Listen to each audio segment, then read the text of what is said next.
Welcome back to Taiwan versus the World. Today we will speak with the two editors of a new book that gives an overview of how various countries and international organizations behave towards Taiwan. It is an excellent source for anyone with an interest in our country.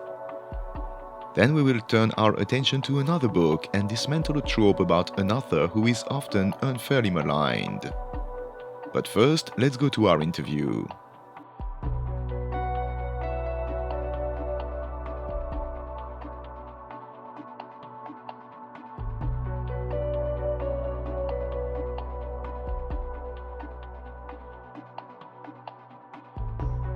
Today we are going to discuss a book. It's a new book, it's very recent, it is very new information, and the title is Tensions in the Taiwan Strait, subtitled International Responses and Strategies. When you read the book, what you learn is what various countries and regions are doing when it comes to Taiwan. It's an anthology, it's a collection of texts written by experts, one different expert for each country or region. And to discuss the book today, we have its two editors, Keiko Hirata and Hidekazu Sakai. Keiko, Hidekazu, hello and welcome. Thanks Hello. for having us. I may ask you first if you can please introduce yourself to the listeners. Hi, everyone. I'm Keiko Hirata, Professor of Political Science at California State University, Northridge, which is located in Los Angeles. I teach and conduct research in the field of international relations with a particular focus on East Asia. My research examines the role of the United States in the region, as well as Japanese foreign policy and U.S.-Japan relations. And in recent years, I became especially interested in the question of stability in the Taiwan Strait, which has become a central focus of my work. Hello, everyone. My name is Hidekazu Sakai.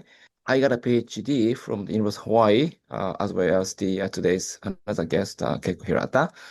And I have been engaged in research on Indo-Pacific, the vision for the Japan and the rest of the world. And I have been, engaged in various research, such as the Japan and India relations these days, and my article will come up very soon. And also, as I already told, that I have paid a great attention to Taiwan because Taiwan is a very important part of the Indo-Pacific vision today. And therefore, I have been really interested in this very important country, and that is impact to the international relations today. Thank you, both of you, and again, welcome among us. Let's start with the beginning. How did the book came to exist? How did you get the idea? How did you start it on this project? So this is an edited volume, and it grew out of a series of papers presented at academic conferences. We are academics, right? And it examines how different countries and international organizations have approached the so-called Taiwan issue, often navigating tensions between the United States and China. And we decided, rather than just treating these countries as peripheral, our volume places them at the center of analysis. And these are US allies and partners, or otherwise important actors in East Asian security. And I was, maybe Hide too, we were motivated to conduct this research by growing concerns about stability in the Taiwan Strait.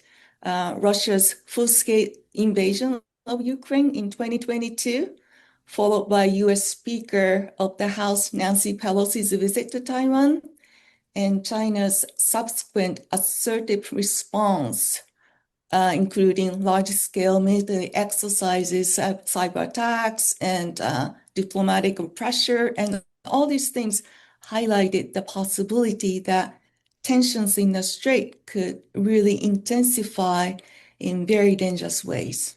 My motivation for the study on Taiwan has been perhaps more personal because Taiwan was my first foreign country to visit when I was an early teenager. And then I have sort of a very affinity, a great affinity to the Taiwan for a long time. And but then, as I grew up as a scholar, Taiwan it was kind of outside of my research area. But as Keiko told that Russia invaded Ukraine in 2022, and my interest is kind of revitalized that what's going to happen to this very great country. And also, we have been using computer a lot, of course, as a scholar. And then semiconductor came from this country. And if this island is invaded by China, what's going to happen to our daily life? So that's kind of all kinds of my emotions and my personal history the mixed up. And then I met the Keiko in Montreal, 2020, I think 23. And then let's decide, we're gonna study. And then we luckily we met the several very active scholars over there. So some of them became our chapter contributors. So we decided that let's organize, this study, and then we're gonna publish a book. That was I think 3 years ago. Thanks very much. And now I would like to ask the next step. I understand that you had a lot of conferences, so of course you must have had a lot of available academics. But then, how did you select the countries and regions that you wanted to include and the people that you wanted to work as authors? Yeah, that's a really good question. So we wanted to focus on US allies, partners, and also important actors in East Asian security, especially in the Taiwan Strait. And the cases we examined include Japan, South Korea, India, Australia, the United Kingdom, Canada, along with key regional organizations like ASEAN, the Association of Southeast Asian Nations, and the European Union. And we didn't include US adversaries such as Russia and North Korea. Our central question, our central question were what these countries, the US allies, partners, and important actors have done to address rising tensions in the Taiwan Strait and how they might help sustain stability there. So the cases we examined were more like status quo oriented countries, organizations, or actors, and they want to maintain stability in the Taiwan Strait. And we wanted to examine their individual contributions and explore their collective potential to serve as regional stabilizers in the context of declining US relative power. Yeah, I think the case selections or the selection of countries or basically unconsciously that are like-minded states with the Taiwan. That is the democracy and the free market economy and the rule of law. Those are a very important the aspect to discuss today's international relations because now we are having the Russia and China. These are huge states who do not really value these very important parts of the today's international norms. And as I already mentioned, in the Pacific regions, Taiwan will be very important part of it. And but China, of course, does not really like it. Therefore, as Keiko said, this can be said the status quo states the selection, but also perhaps we could argue that the new the international the system, I think sort of in that now making that the how the Taiwan plays a role in it. So that will be very important. Thanks a lot. And I appreciated the fact that in the book, not only you selected some countries that are relevant, because it is true, as you said, there's little point into looking what would Russia do. We know that it's an antagonist country. It's more interesting to know once and for all what like-minded countries would do. And I appreciate that you also included two international organizations, the ASEAN and the European Union. So how did that came to be? How did you decided to include two organizations rather than countries. Yeah, ASEAN plays a critical role in the stability of East Asia, and we cannot address this topic without analyzing ASEAN's response. And that chapter that focuses on ASEAN, examine each countries actually, and categorize countries in different ways, and hedging group or supportive group, and etc. But ASEAN is extremely important in our view. And at the same time, the European Union, and especially some members of the organization, have increasingly shown interest in working with Asian countries to maintain stability in the Indo-Pacific as a whole, and also the Taiwan Strait. So I think that was a natural selection in my mind. Hide, would you like to add anything? Well, I think EU is very important in this book. I thought because I think we kind of assume that the European countries are not really concerned about Taiwan's future in general. But then, as far as we have read the chapters on EU, EU has been increasingly paying great attention to the Taiwan as a whole. So th that was, I think, the biggest the discovery in this book, and also even ASEAN. ASEAN has been kind of wishy-washy attitude all the time. Sometimes for China, for the United States, sometimes the having a good relation with Japan. So I would say ASEAN as kind of multi-directive diplomacy. Sometimes what do you call it? Equidistance diplomacy. But then we kind of found that ASEAN increasingly more getting closer to Taiwan. Of course, they do not have a really a formal diplomatic statement, but we have been observing the activities and behaviors in terms of the interest getting closer to Taiwan these days. Therefore, I think these collective, actions, as Keiko as mentioned, is very, very important today's international relations. Yes, and this is a chapter that struck me actually. I noted also that it's written by Dr. Shusha Ferenczi, who's been a guest in this program several times, and whose expertise on EU-Taiwan relations is unmatched as far as I have observed. And what struck me in this chapter, two things struck me actually. One is that it goes exactly against this narrative. There has been a really very vicious Europhobic trend lately that does not match the reality of what Europe is doing. And second, it was the only chapter that mentioned the fight against disinformation. It seems like the European Union is Mm. literally the only place in the world that cares about Taiwan's fight against disinformation and cognitive warfare, which is so important in Taiwan. The EU was the only one who cared and who reached out to work on this topic. Mm. Did you notice this? Yeah, I should have paid more attention to this important topic, but I think, yeah, the chapter author did an excellent job highlighting this aspect. Yeah. That's I think something that we needed to explore more for sure. Disinformation or sort of the what is it? These days we have a lot of internet, the invasions and those hacking, whatever. I think it's a time now for every countries in the world becoming more cautious about China's the information the tactics. Therefore, perhaps EU has been very cautious. I think in particular, I think perhaps the Germany and the France, and they are very cautious, and as well as Italy today.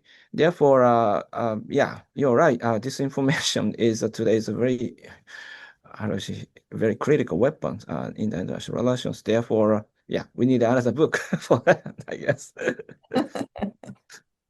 And this leads us to another topic that I have observed also reading the book. Almost every country and region concerned follows the same pattern. And because it was written by different authors, it means that they did not realize that it was the same situation everywhere. It was really by chance. All of them observed the same thing. Lots of countries and organizations were turning towards Taiwan pretty much since the COVID-19 crisis. Around this time, not only because of the pandemic, but also because of China's actions in Hong Kong, its escalation uh, of aggression, etc. And all of these countries and organizations started being distracted Mhm. from their turn towards Taiwan by the disruptions created by the re-election of Donald Trump. It's pretty much the scenario we see on each chapter. Did you observe that too? Um, I guess I was unconsciously aware of that because the US, after all, plays the most important role in maintaining the stability in the region. And what the US president does really affects other states' actions. So I was unconsciously aware that every chapter discusses Trump, the surprise Trump's election victory, and the impact of the Trump administration's actions. Um, I have a little bit different opinion from Keiko that I'm not quite sure. Really, Biden administration and the Trump administration have a different position on Taiwan. As far as I saw, the most recent summit meeting between Xi Jinping and Donald Trump, um, uh, United States government did not touch on anything about Taiwan. So I thought that's a very good sign because United States will not change the policy toward Taiwan. And some Japanese media, even US media said, yeah, that was a Xi Jinping's victory, but I do not really agree with that. Therefore, perhaps I think still I think United States the policy toward Taiwan is still consistent, and therefore yes, of course we are surprised that Trump that they got a victory presidential election 2024, but I I believe the still I think we have the continuation of United States policy toward Taiwan. I don't disagree with you, Hide. I think Okay, the US policy, I'm sorry, jumping, go but I ahead. don't think the US policy, Trump's policy, Taiwan policy has deviated. But Mm, approach, his approach to US allies and partners yeah. as being very different. And in my view, it's not the wise approach. Um, Mm. Imposing heavy tariffs on US allies and partners, verbally criticizing or alienating them, and even raising ideas such as acquiring Greenland or suggesting that Canada become the 51st state. It's really damaging to US That was a terrible. credibility and standing in the world. Yeah. Well, Yes, yeah, this yeah. You is yeah, mentioned yeah, about yeah. yeah.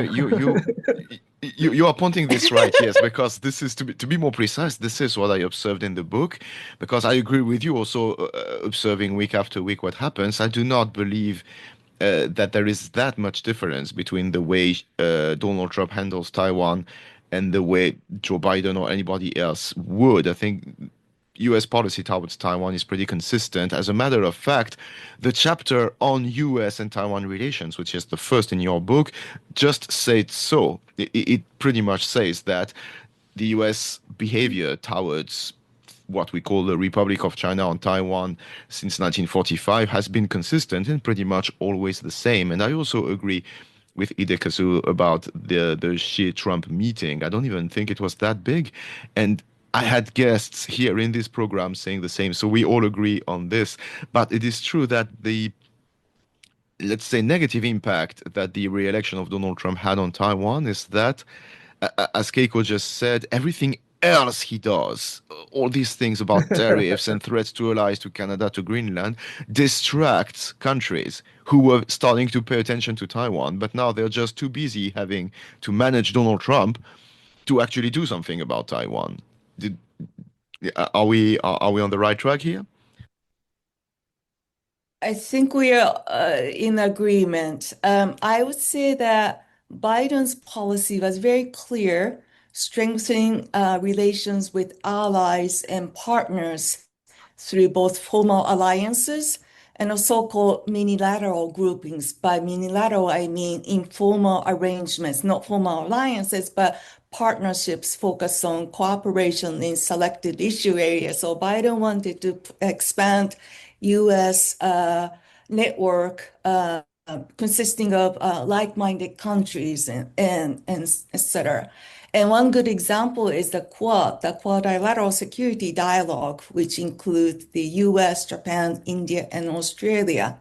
And international relations scholars, they often argue that when a rising power threatens the status quo, states, great powers and states that usually states that want to preserve the existing order tend to come together and balance against that rising power. And in this case, China is viewed as by many as a challenger seeking to revise aspects of the current international order. And from this perspective, international relations perspective, the national response will be balanced against China, as Biden administration sought to do.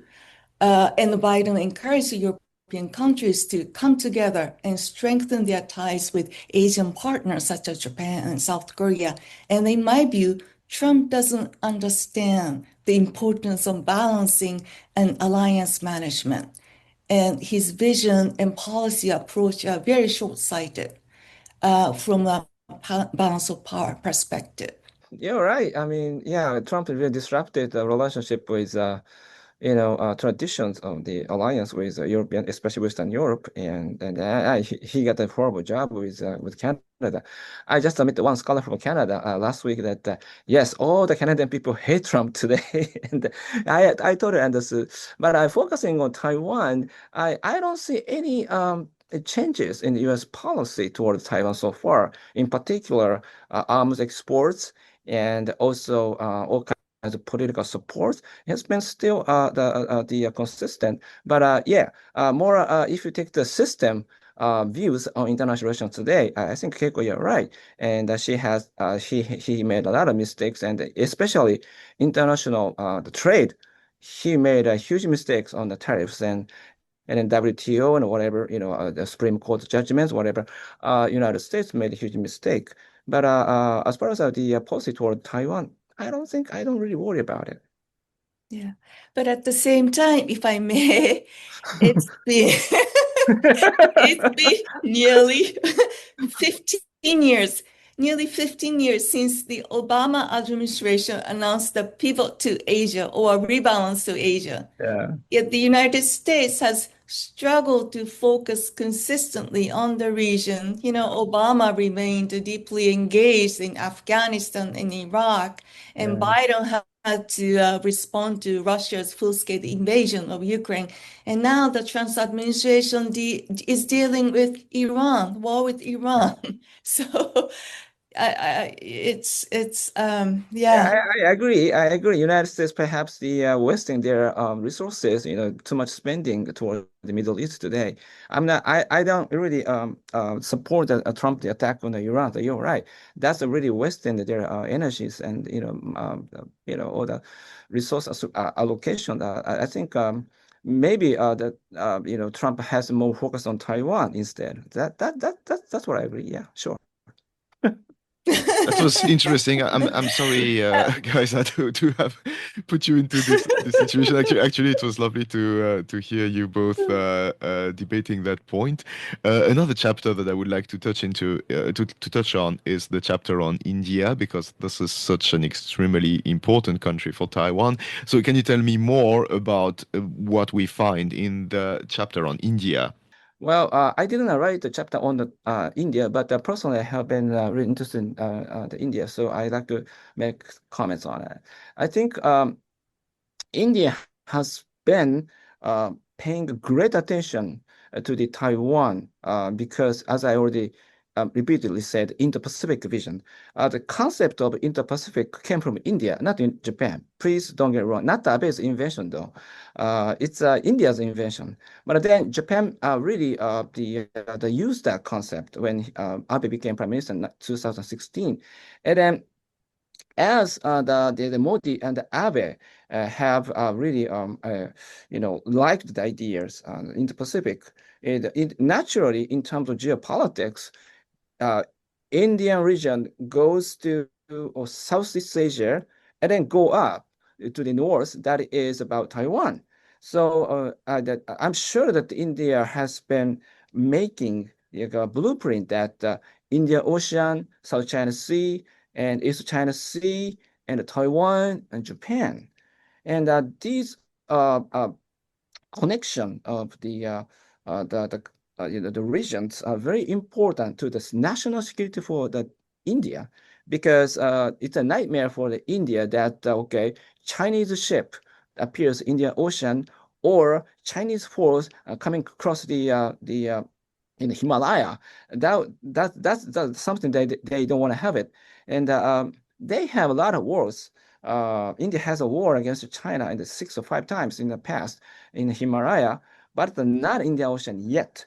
But as you know, Sri Lanka has been the suffering from the debt crisis, with the China, they, had to lend the 1990 years the ports there. Therefore, the coming the China in the Indian Ocean is not the illusion anymore. Therefore, not only Japan or United States, but also India is a key country to the India's national security today.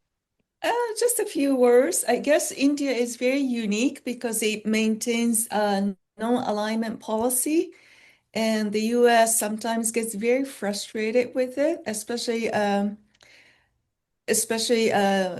like regarding India's actions towards Russia in the war with Ukraine.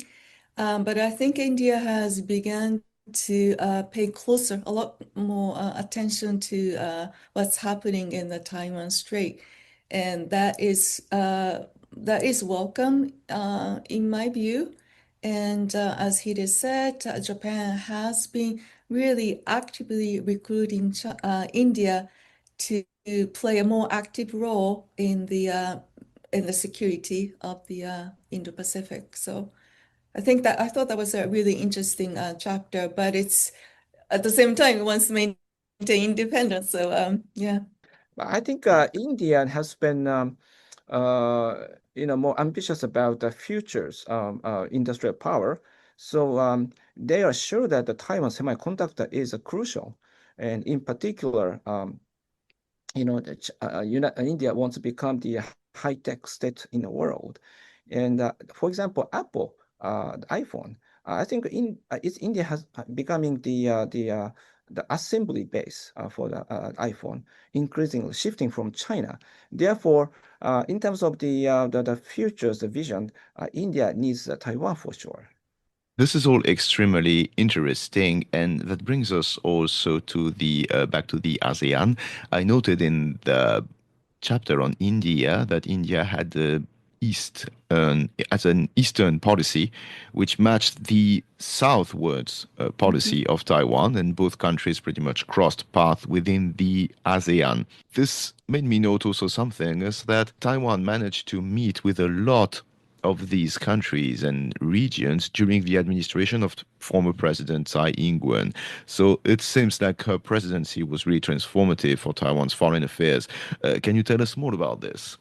I think he pretty much succeeded in previous administration's policy, and but I think he has an internal problem. I mean, we're talking about Taiwan politics, and I guess KMT has been uh, got the new leadership, the what's her name, Jen, and who went to the Beijing recently, and they met the Xi Jinping, and I think she was a former Democratic Progressive Party member, but she quit it and she converted to the KMT later.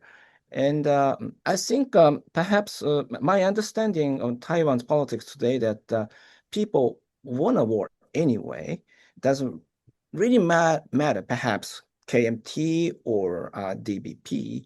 Therefore, I think emergence of our leadership is reflecting the today's the Taiwan's political trend, if I correctly understood. Therefore, even though Taiwan's policy will continue as today, but will have a little sort of little changes in terms of the policy making, actual policy making. I think Taiwan wants to expand its diplomatic space as its space has been really squeezed by China.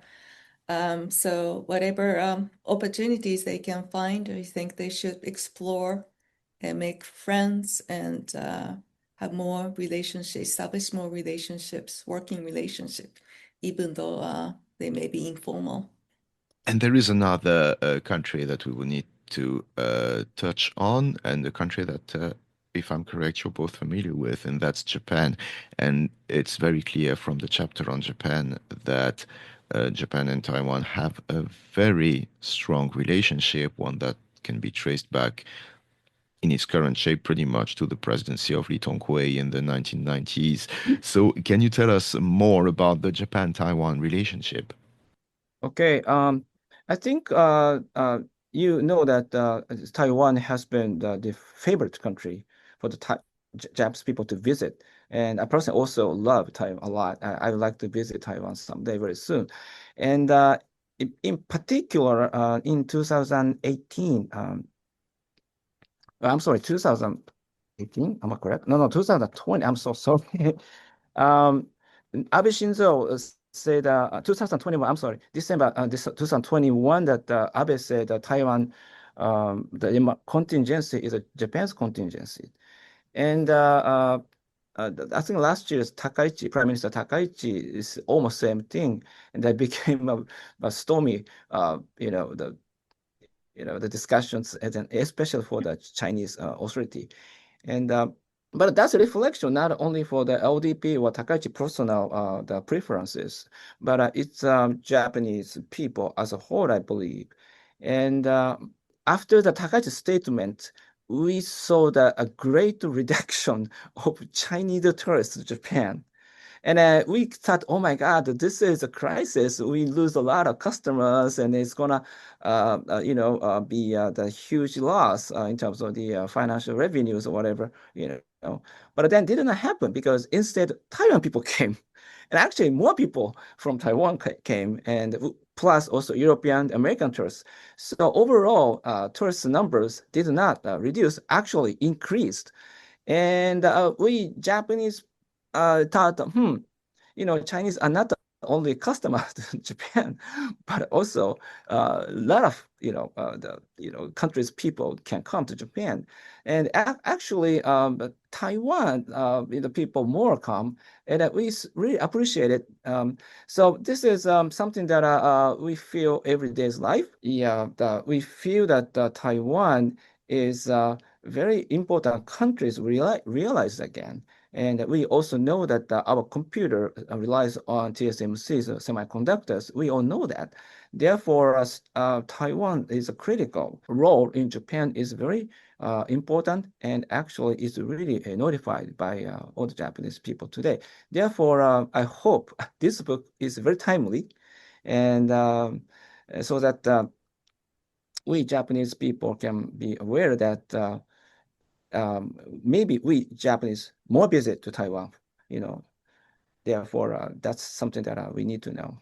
Yes, Japan's strategy has shifted as discussed in his chapter. Now it's Japan really focuses on the southern island chains to defend the country. And it's interesting that the United States, they can have access to Japanese bases and other facilities if Japan allows access to them. And islands like Yonagunijima is right by Taiwan, and there have been a lot of developments there. So I think Japan plays a critical role in defending Taiwan. And I don't know if a lot of international audience, they are aware of that, but Japan's role is extremely important. Um, and I hope that Trump wouldn't withdraw troops from Asia, I guess, as he tried to do in Europe. Yeah, I think Takaichi is a critical role that she needs to reteach the Trump the importance of Taiwan to Japan's security. That is actually strongly connected with the United States security as well, because there is Okinawa island very close to Taiwan, where all United States forces are stationed, the Navy, Army, Air Force, and the Marines, and therefore 70% of U.S. Army U.S. force actually, U.S. forces in Japan concentrate on Taiwan. I'm sorry, in Okinawa. That is very close to Taiwan, and Keiko touched on the southeast the islands of Japan, like Miyakojima or Ishigakijima. The Japanese government has started, discussing possible evacuation planning of those residents over there because of the now contingency is imaginable situation to today's Japan's security, and this is a good trend. And I think Japan needs to more formal tie with the Taiwanese government to make it possible. But it's very difficult, but I understand. But somehow I hope Takaichi, the government, can legalize the bilateral cooperation for security with Taiwan from now on. Keiko and Hidekazu, thank you so much for being with us today. Thank you. Thank you. Thank you.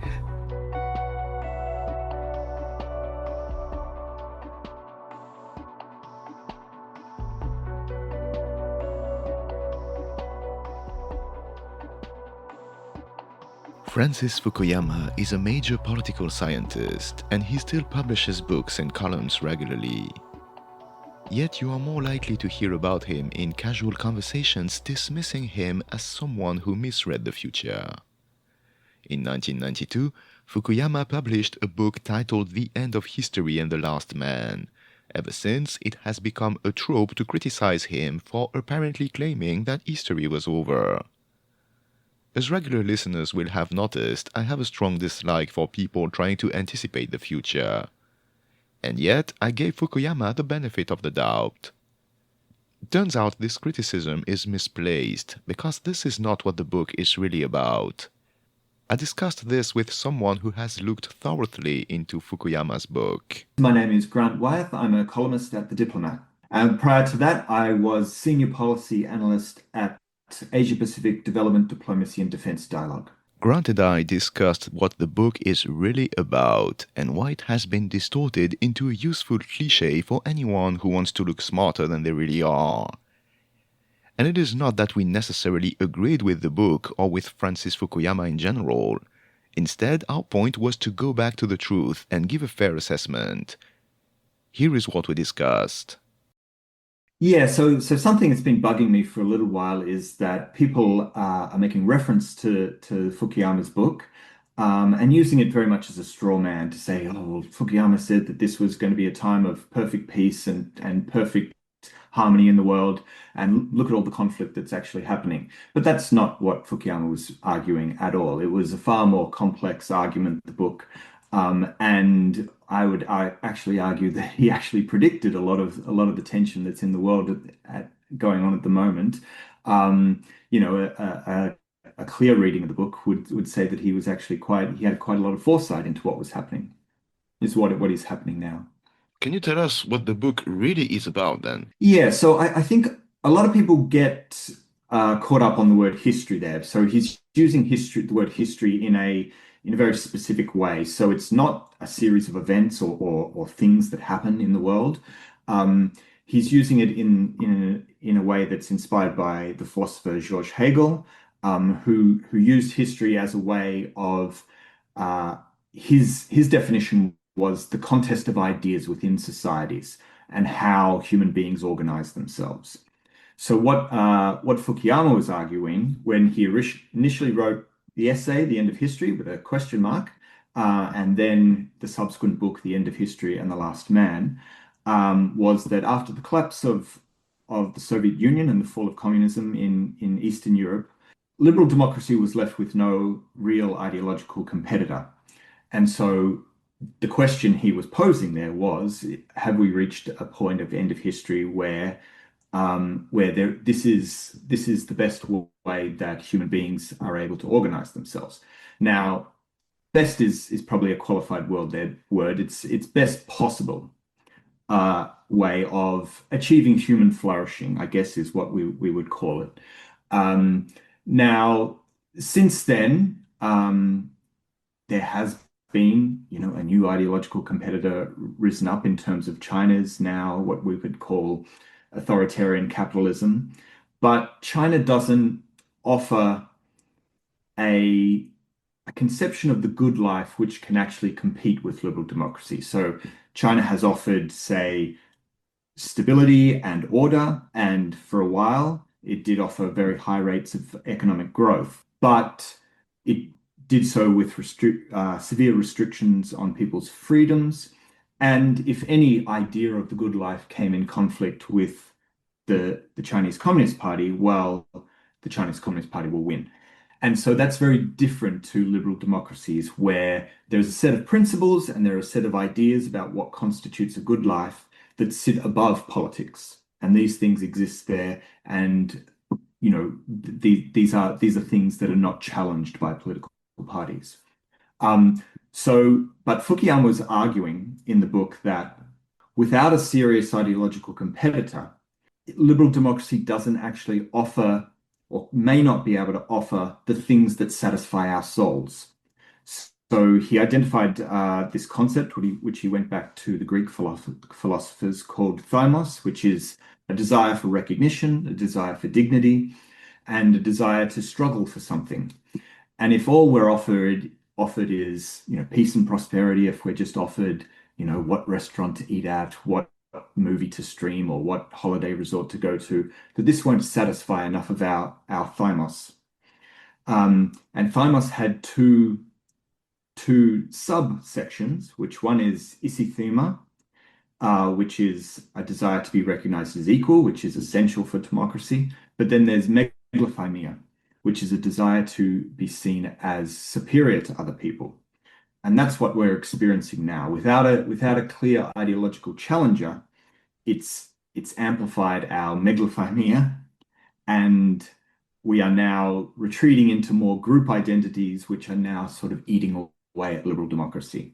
So that was kind of the broad thesis of the book, and I guess the foresight of the book as well, that he foresaw, writing this in the early 1990s, he foresaw that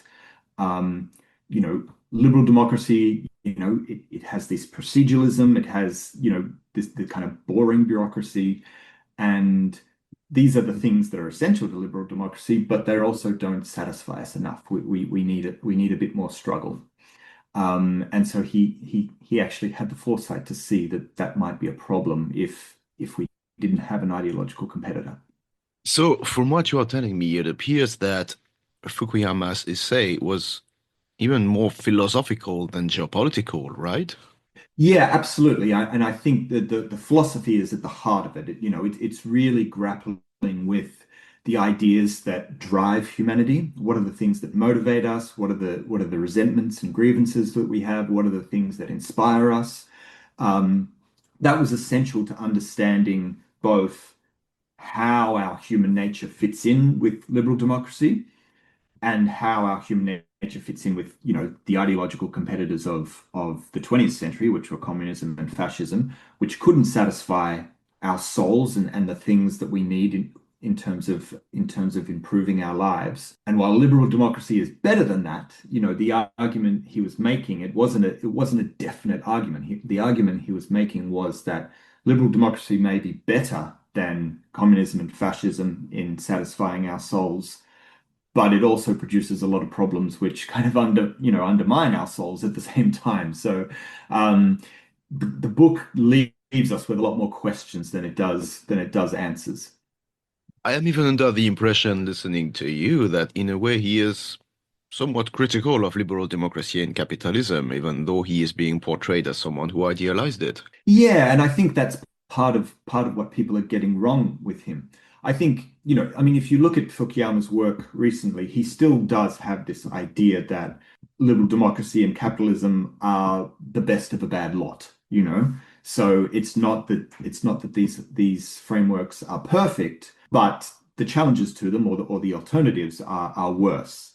But he's also clear enough to understand that there are a lot of problems here, and there are a lot of problems, especially with how we bring people into our societies, how we offer them opportunity, how we offer them a sense of dignity, and especially how we create nation states that can offer people a sense of community and freedom at the same time. And this is quite a difficult path to follow, and I think this is what's going on uh, in the United States, in Western Europe, in Australia here now as well, that the idea of a bounded nation and a liberal nation or a liberal society has a lot of conflict within it, and it's very difficult to maintain freedom and a sense of community at the same time, or maximize freedom and maximize community at the same time.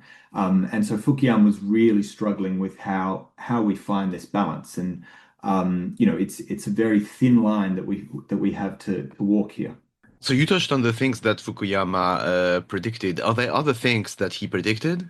Well, I think he predicted also when, if we look at something like Ukraine, and Fukuyama has written about this recently as well, when people are offered the opportunity to struggle in defense of liberal democracy, then people can, then people really get behind this, and it inspires a lot of courage and a lot of valor. Ukraine at the moment has been offered a choice between liberal democracy or corrupt brutality, and it's clearly made the choice that liberal democracy is the better thing to defend. So when we're offered an opportunity to struggle for liberal democracy, this can activate our thymus. But it's when we are faced with no struggle, this makes us retreat into megalothymia, which is the desire to kind of be deemed superior to other groups, and this is how we start eating away at the institutions of liberal democracy. And I would say there as well, I think in the Taiwan context, I think Taiwan as well has that understanding of what the stakes are. There's a clear idea here of the alternative is the kind of the authoritarianism of China or liberal democracy, and so the defense of liberal democracy is quite firm in Taiwan. Excellent. One last thing then. How do you explain that he is so often misunderstood and misquoted? Yeah, I think it's a case of people not reading the book properly, and I think it's become a trope. It's just become a trope that people use, and a literary device that people use. I think it doesn't understand the concept of history quite well, how he's using the word history. And also I think there was a poor interpretation of the book when it was first released, that it was this kind of Western triumphalism. And it's not that at all. It's a far more complex argument, and an argument that leaves us with far more questions than it does, questions, or far more problems than it does answers.